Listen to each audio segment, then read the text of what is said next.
Why do people migrate is the most fundamental question of migration studies. But have you ever heard a meaningful answer? The obvious one is pretty banal.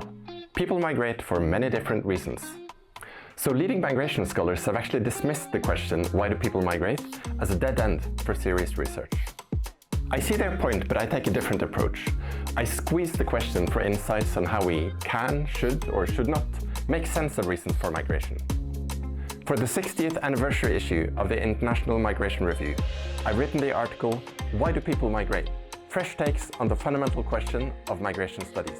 I explore 8 potential answers to the question and bring out tensions between migration theory, politics, and the lived experience of migrants and their communities. Here's one of the answers. People migrate for reasons that are socially legitimate.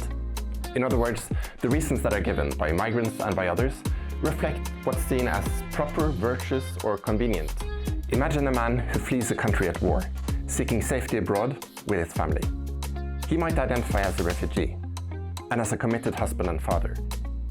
But the people who stay behind might say that the reason for his migration was cowardice. Also, when the circumstances are less dramatic, the explanations for migration often depend on the perspective.